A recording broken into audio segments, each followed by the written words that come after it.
नमस्कार दोस्तों, स्वागत है आपका अपने चैनल धार्मिक ज्ञान डबल वन में। आपसे रिक्वेस्ट है कि वीडियो को अंत तक जरूर देखें।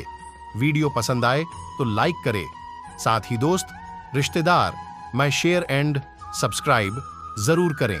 इससे हमें वीडियो बनाने का मोटिवेशन मिलता है और इस तरह की सच्ची धार्मिक ज्ञान की बातें लाते रहेंगे। आज हम नमस्कार, आपका स्वागत है दोस्तों। भगवान श्री कृष्ण ने मनुष्य को उन्नति साध्य करने हेतु कई महत्वपूर्ण उपदेश दिए हैं ताकि मनुष्य कभी दुखी ना रहे। ईश्वर ने ही सुख और दुख का निर्माण किया है, किंतु दुख से बाहर निकलने के लिए कई उपाय भी बताए हैं। आज हम आपको बताने जा रहे हैं कि हमारे घर का आंगन कैसा होना चाहिए और आंगन में क्या होना चाहिए और क्या नहीं। कई बार लोग अपने घर के आंगन में कुछ ऐसी चीजें रख देते हैं जो वास्तु दोष निर्माण करती है। ये चीजें घर में सकारात्मक ऊर्जा को आने से रोकती है और निरंतर नकारात्मकता फैलाने का काम करती है। यही चीजें होती है घर के सभी प्रकार के दुखों का कारण। आंगन में रखी ये चीजें घर में क्लेश, दरिद्रता और बीमारियों का कारण होती है। इसलिए वास्तु शास्त्र के नियमों का पालन करते हुए हमें घर के आंगन में रखी ये चीजें तुरंत हटा देनी चाहिए, नहीं तो जीवन भर क्लेश और दरिद्रता बनी रहती है। तो चलिए जान लेते हैं आंगन में क्या होना चाहिए और क्या नहीं। पर उससे पहले अगर आपने चैनल को सब्सक्राइब नहीं किया है तो इसे सब्सक्राइब कर लीजिए, साथ ही वीडियो को लाइक करना ना भूलिए। सबसे पहले जानते हैं आंगन में क्या होना चाहिए। दोस्तों, वास्तु शास्त्र के अनुसार घर में छोटा सा ही क्यों न हो, आंगन अवश्य होना चाहिए।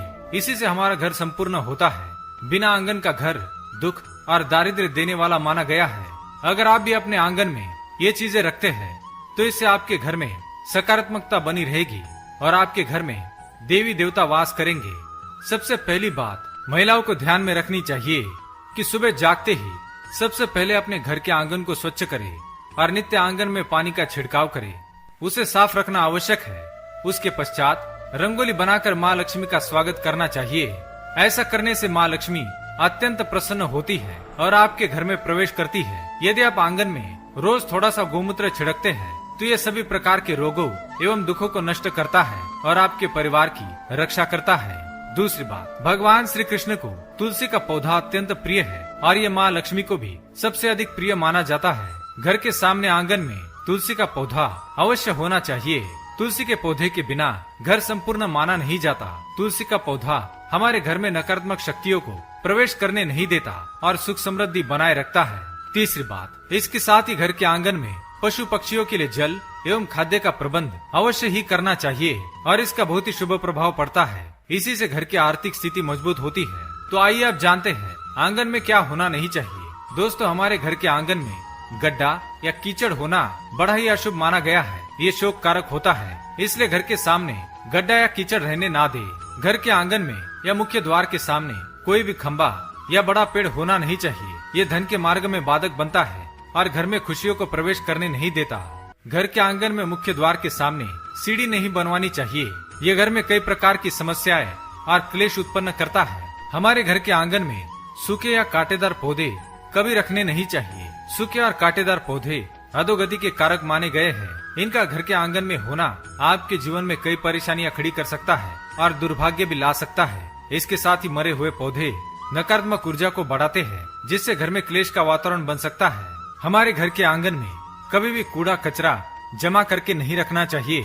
इसके साथ ही बड़े आकार के पत्थर रखना भी अशुभ माना गया है। हमारे घर के आंगन में पीपल का वृक्ष भी होना नहीं चाहिए। अगर पीपल के वृक्ष की छाया आपके घर पर पड़ती है तो इसे अशुभ और दुर्भाग्य का कारक माना गया है। इसलिए घर के आंगन में पीपल का वृक्ष कभी न लगाए। पीपल का वृक्ष केवल मंदिर के सामने होना चाहिए और उसी स्थान पर जाकर इसकी पूजा करनी चाहिए। तो दोस्तों, ये थी वो चीजें जो हमारे घर के आंगन में होनी नहीं चाहिए। उम्मीद है ये जानकारी आपको पसंद आई होगी।